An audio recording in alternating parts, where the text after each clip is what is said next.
Okay, right folks, now we're on week 2 for Sustainable Information Corporate Governance, and we're looking this week at this topic, the consequences of the failure of governance. And the reason for that is that over the last 20-25 years, it's become very, very obvious that a very large number of projects that are related to IT do tend to fail. We have an enormous number of incidents where there are security failures. So what we're having is enormous exposure of private information. Over the last 12 months alone, the estimate is at least 800 million identities have been stolen off the internet, from Target through to a whole range of other organisations. And the worst one wasn't Target, it was, I forget which one it was, but there's about 300 million sets of ID have been stolen. So there are security issues. There is also the problem of the waste of shareholder value. And as I said last week, IT is probably the most value destructive industry in the world. It causes more loss of value, more damage, more upset, more irritation than any other industry in the world. The credit boom and bust over the 2000 to 2008 is trivial by comparison to what IT manages to lose in terms of value every year. Yes, we need it. Banking, we could not exist without IT. There are so many things that we're used to doing that we require IT. And yet, as one of the inventors of 3D graphics and virtual reality is reported only a week or so, in the last week, a guy called Garnier has said, IT is more unreliable now than it has ever been. We create our apps for these little devices of ours. We get them out as quickly as possible and don't test the stuff properly. It's broken. But it's all right, we'll get another app, another one out in the next 2 or 3 days. And what did Apple do with iOS 8? They released iOS 8.0. A week later, oops, we need to release iOS 8.0.1, I think it is, to fix some bugs. And in that release, there are more bugs, which are much more fundamental, that break people's phones. So they've now got iOS 8.0.2. I'm not going to install it yet. I think I'm going to wait another 3 months until Apple has sorted their act out and fixed it. And that's a reputable company.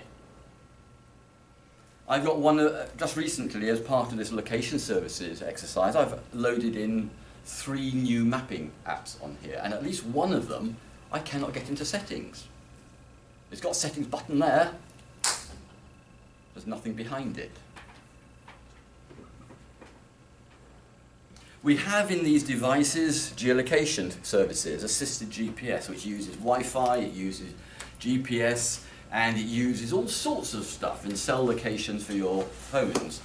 And yet I've got pictures here, examples of where I've been walking along 300 yards and its positioning of me is wildly wrong. Now, partly because I'm walking along the front of some buildings which are metal clad, and so there's reflecting and who knows what else. I got a trace from yesterday as I came home from Bakewell to home, and it was tracking me nicely along the road. Then I turned into another road, and within 100 yards it lost me. It found me again about half a mile later, but in the meantime, having lost me, it didn't just leave me at the point where it lost me, but this particular mapping device sent me back 10 miles back to Bakewell. And then when it found me, I have a straight line track from Bakewell to where it picked me up again, and obviously I must have travelled close to the speed of light. Now this doesn't happen in a car. All sorts of good technical reasons why that doesn't happen, why it's all broken. But there are so many areas. You know, you're wanting to do something at night, you want to buy something, say your ticket for the railway for tomorrow morning, you go in on the site, you book it, you go to confirm your credit card details, and the credit card checking thing says, can't do you now. Something's wrong, go talk to your card holder tomorrow morning. So you think, hang on, at 2 o'clock at night, I'm really not interested in doing that, they won't be there anyway, so I'll try it again in the morning, which is kind of a bit late, because if you bought your train ticket at 2 o'clock in the morning, you'd have been able to reserve your seat. Buying it at 8 in the morning, when the system has magically healed itself, you won't get a seat allocation, because it's a 9 o'clock train you want. IT breaks with a proportionality which is almost directly proportional to the importance of what you're doing. So you want to demonstrate something, as I learned back in 1985. Because it was a demonstration to my managing director of the division I worked for, I thought, that law that says if it's important it will break, I better protect myself with some printouts of the screens, because, hey presto, as the guy walked into the office, the system failed. So there are an enormous number of reasons why these things go wrong. And it's really quite important for us to get a basic understanding of just how bad IT is, and also how good it is when it really works. Because there are some IT systems that work a treat. I mean, if you have a car here in the UK, and you want to get one of those tax discs, well, for going out of fashion now, but you want to get one of those, subject only to the credit card checking, that DVLA website that checks that you've got for your car, it knows it, that you've got a current insurance policy and a current MOT, Ministry of Transport Test Certificate. It's a lovely, simple system. It works beautifully because it's simple. It's just going to do, I know it exists because you've just given me the number of your reminder form. They have to do an inquiry to somewhere that says, does it exist MOT certificate? Does it exist insurance? 3 simple little queries. Anything more complicated than that, and it kind of gets a little bit interesting. So, we need to understand what it is that makes these systems reliable and work and deliver the value that businesses, customers, you guys, that we want out of the systems we're using, because we rely on them almost totally. Now, how many of you have had to have an air ticket to get here? 1 or 2 of you? 3. So you buy your ticket online, like that, you see. It's switched off. I've forgotten to set the do not dim the screen. Didn't know it existed on that one. Badly set up. You need it to buy your tickets. You need it to confirm that you are flying tomorrow morning. You know, the 24-hour ahead, and get my ticket and get myself checked in, seat allocation, change the automatic seat allocation, which puts you in the rubbish place, and you want to get a better place. And when I was coming home from Santiago in Chile, 2-3 weeks ago, I was flying back out of Santiago on an Iberia flight badged with a flight number of British Airways. Go through the routing. No, you can't do anything because it's Iberia, not a BA. That's funny. Try it again. Get into it. Get to the Iberia bit. Here's my seat. I don't really want that one. I'd like to change it to there. No, you can't. And I put the numbers in. Not happening. I go back in. And hey presto, it had actually changed my seat from somewhere up there to somewhere at the front. And it told me I hadn't done it. Why do we get such a appallingly incompetent set of systems? Whether it's connectivity issues, whether it's database issues, whether it's programming issues. From the perspective we're looking at here, I really don't care. If you're a computer scientist, BSc computer science, then it would be up to you guys to find out what actually is going on. Or it might be the networks people to understand what's going on in the connectivity that's fouling all of this stuff up. Or it could be the security people who need to understand what's fouling it up. We are interested in the net effect. It doesn't work quite a bit of the time. And I've worked through almost the whole history of business computing. I was born 2 years or so before the first British commercial computer system was created in 1953 or thereabouts by the Lions Corner tea shop company. I started taking interest in IT when I was about 12 or 13. And I almost taught myself machine code at that stage, or one of the machine codes. Learned how to program when I was about 15. And did quite a lot of it since then. So I've been doing programming for an incredibly long time now. And yeah, I suffered from, I didn't plan it out properly, I didn't analyze it properly, and I hacked the code and got lots of problems. But I've learned, and eventually did deliver, with a small team, a really, really successful system that lasted for something like 15 years at Rolls-Royce Aerospace. So I know it's possible to do it, and that was a very complicated and complex system. A lot of interfaces, but we designed it in a particular way, and it was successful. It did exactly what the customers wanted and exactly what they and the business needed. So I know that it can be done. DVLA know that it can be done because they've done it. Apple have been very successful in the past because they have done it. And yet sometimes they make mistakes. And the same goes for all of the big computing companies, all of the little people. Some are successful and reliable and stable, and some just don't do it.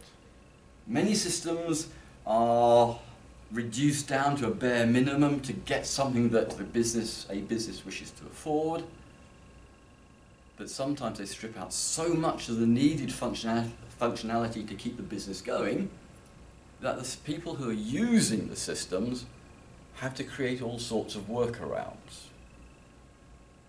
Overall costs of this, depending how you calculate it, somewhere between $500 billion a year wasted money and additional costs, up to the most extreme calculation, which possibly overcounts too many things, could be up to $6 trillion US, which is something like 1/10 of the world gross domestic product. As the Standish Group tell us, only about 35% of projects come in on budget, to time, and with the required functionality. Something like 40% are challenged, they don't deliver all the functionality, they're late, they're over budget, typically 40% over budget, typically 40% of the required functionality, and about 40, 50, 60% over time, too long, over the contracted time scale. And about 30% fail and are never implemented. They may be tried again and again.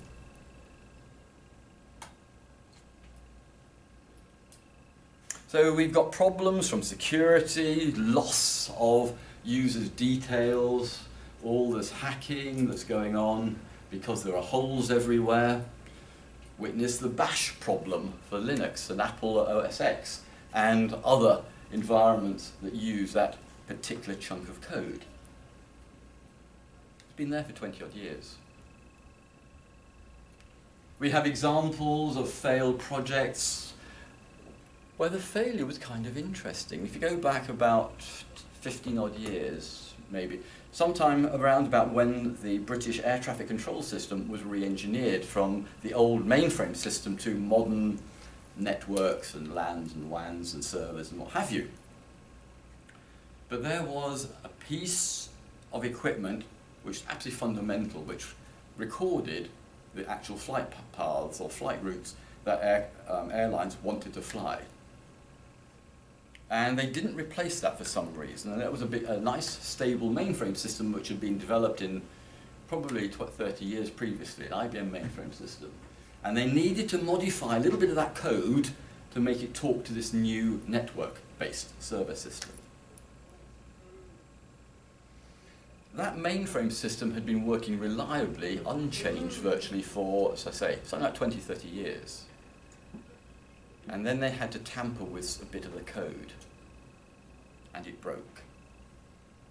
And for 2 or 3 days, individual days during that particular year, that connectivity between the mainframe and the air traffic control system that looks after Heathrow at least, and that southern area, the National Air Traffic Control System, it failed, and they had to close the British airspace, which kind of was unfortunate for a lot of people. It wasn't broken, but it needed a bit of a fix, and it broke. Those of you who've been around here for the last year or so will have seen that just this year we've got 2 new big wind turbines standing up over the other side of town. When they installed them, built them, got them going, and started them going round because the wind was blowing, they discovered that it caused havoc on the air traffic controller screens up at East Midlands Airport. Now, they had actually thought about it, and they had actually put into the budget, which was kind of sensible, that there was a contingency in case those huge propellers caused problems with the air traffic control. So they got the money there, but it was a contingency. Let's implement it in the system, see whether those things work, and whether it causes trouble for air traffic control, and then we'll go find a timescale when we can fit in the new software that will be needed so that they don't get the spurious returns from 5 or 6 miles away on that particular bearing, and sort of from down the ground up to whatever height it is. And there was a thought at the beginning, round about May, June time, that they would have to wait until this winter, but somehow they seem to put the right bit of software in, because I see they've started working now. But that caused a problem for the generating people of loss of revenue for 6 months probably, through some of the most windy times earlier on in the year. But now that we've got them going round, we have no wind. So they must have lost tens or hundreds of thousands of revenue because they didn't actually build it into the systems immediately. So they had, maybe because they had to do some experimentation, difficult to tell. I have to go back and ask them to find out the real story. So lots and lots and lots of issues and problems. The other part of the problem is not just the money and the security losses and so on, but it's also the fact that all this unreliability, in a sense, is bad for us humans.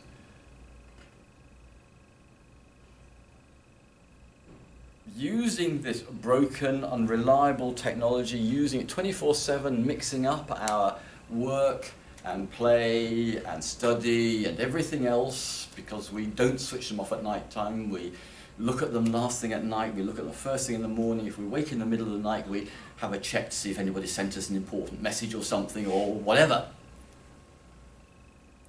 And the levels of this stress that this is causing, or this all-pervasive IT, is very, very interesting. It's rising and rising and rising.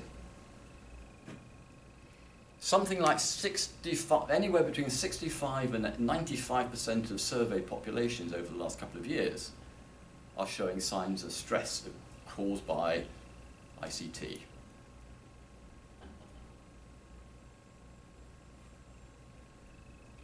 We know that we can't rely on things like geolocation in here. If you look on the Apple Maps for traffic for the centre of Derby, at this present moment, because the London Road Bridge is being rebuilt, there's no traffic going up and down either side of the bridge. And yet, Apple Maps traffic alert tells you there's a nice line of red dots from the Midland Road traffic lights to the bridge over the bridge where no traffic is going, and then down as far as the entrance to what was the railway centre.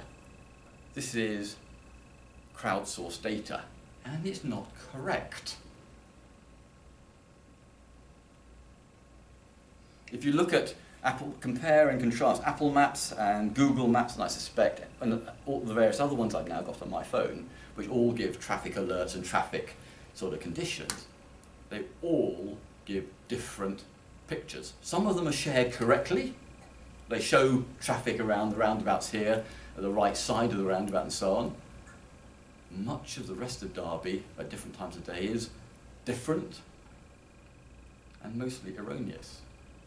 So crowdsourced information, shared location data and so on, leads to very, very random and unreliable information.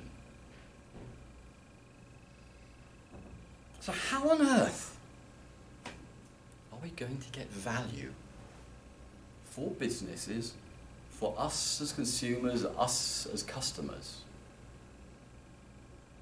us perhaps as business people with our own companies? How are we going to be able to identify the sort of conditions under which we can actually get value from all of this enormous amount of data out there, the Internet of Things and big data, social networks, social media, all these other things? How can we do that also without exposing ourselves to security risks and all sorts of other risks? When this country finally gets all those smart meters out there for electricity, for example, they're going to be read effectively over the internet. Is that going to open my home up to problems? If I then start having a whole set of smart devices in the house, smart washing machine, smart fridge, smart oven, smart central heating system which I can control remotely from one of these. If I can get at it from one of those over the internet, presumably all those happy hackers out there can also find ways of getting into my house to find out, A, Richard's not in, his wife's not in. In fact, nobody's in because the heating is turned down to tick over level just to keep the frost out. Will be excellent time to go visit.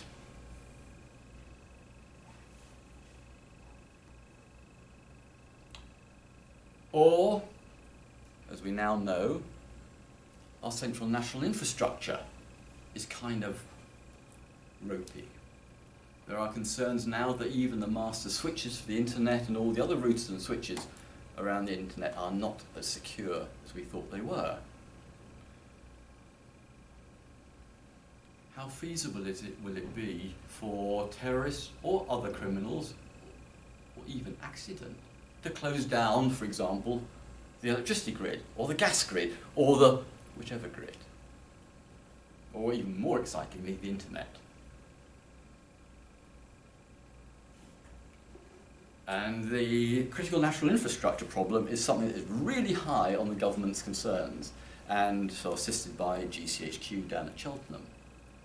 And the Americans and many security organisations and governments are getting really, really worried about this incredible reliance on the internet and everything else, with it, all of the Internet of Things, smart gadgets and devices and so on. How do we preserve civilization, our civilizations, our way of life, our businesses, if we have so many loopholes? And governance needs to think about all of these questions. Safety, security, quality assurance, value for money, business value, customer value, reduction of stress, making life easier, not more complicated and more stressful. So that's what we're going to be looking at today. You're going to be doing most of the research, and let me just show you where you want to be. We'll open up that document. That's the one you're going to use. Here's the CBR Online website, and I would suggest that for this module you probably ought to register yourself there to get their daily news feed. Some of it is, It's a really nice balanced daily news feed. It gives you some successes, and where appropriate, it also gives you some warnings about security failures or failures of governance in one form or another, which are of importance. But there are many others, CIO Online, TechNet, ZDNet. There's a whole raft of these organisations who will pour out to you daily emails or weekly emails of what's happening today that affects governance. Now, I put this list together in there a couple of years ago to give you some ideas, because what was interesting to me, that particular week and a half, 2 weeks period, or was it month? Sorry, the date was 6th of September to 21st of September, so that's about 3 weeks. It was absolutely astounding at that period just how many problems there were. But let's have a look at just a few thoughts about the consequences. Just a little button here.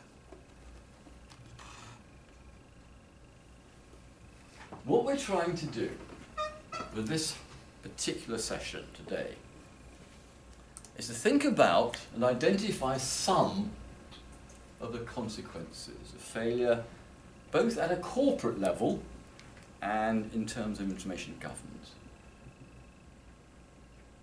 The second part is to think about who is affected, who are the stakeholders who are actually getting affected by this sort of problem. And then the third part is to look at what are the consequences and the impact on each of those stakeholders. Sometimes you have a problem that makes your life a little bit more exciting, because sometimes there are positive benefits of the IT system to some of the stakeholders, and yet to other stakeholders there are significant problems.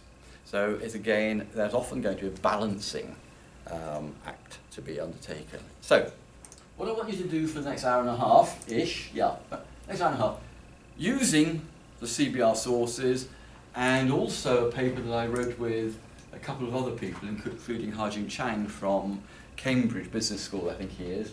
We wrote a paper about the problem, or some of the problems with some of the sustainability indices that are out there that look at how should we understand the direction of a company, rather than just looking at their stock exchange prices and so on, which are based on very short-term pictures or perceptions by and large. But there are some sustainability indices out there which kind of try to pick up more information about a company, which is kind of intended to predict their stability for the next 5, 10, 15 years. Something that's more relevant to long-term investors, such as pension funds who have a 30, 40, 50, 60 year time frame, rather than your traditional hedge funds who are looking at 2, 3, 4 weeks at the very most, and maybe, if you look at some of the high-frequency traders, 2 or 3 seconds. So I want you to do some research.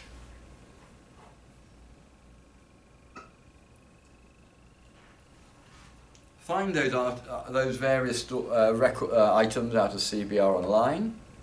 Interesting questions they are.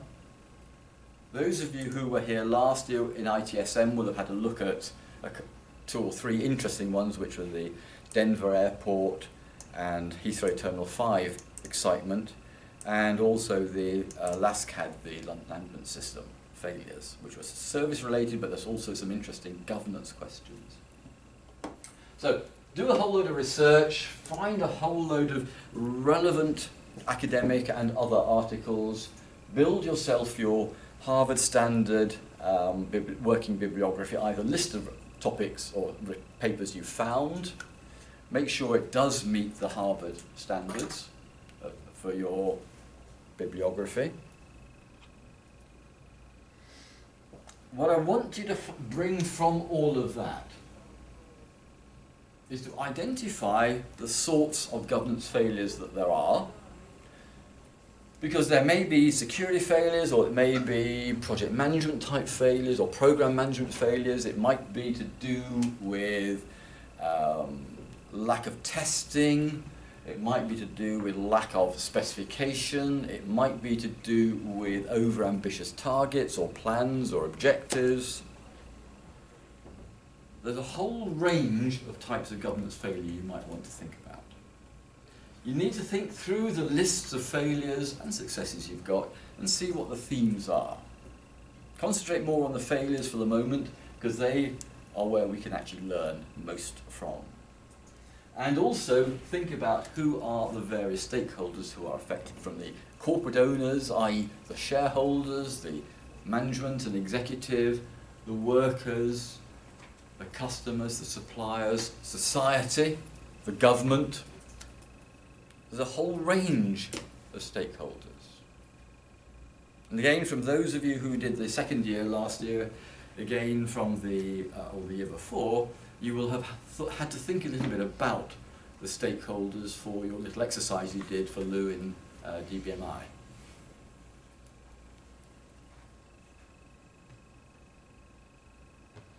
Then, between the four of you, discuss your findings, share your ideas, share your bibliographies, and come up with individually about a 500-word critical analysis, because this is going to be potentially part of your assignment. How do we identify the problems of governance failures? What are they? And so on. Nicely cited, with a nice set of citations to prove the quality of research, a good quality Harvard Standard Working bibliography, and then I'll look at that next week with you. I'll give you feedback so that you can, in relation to the assignment, so you can see how you're getting on. And I should have the assignment published a bit later on this week, and then I will launch it formally next week.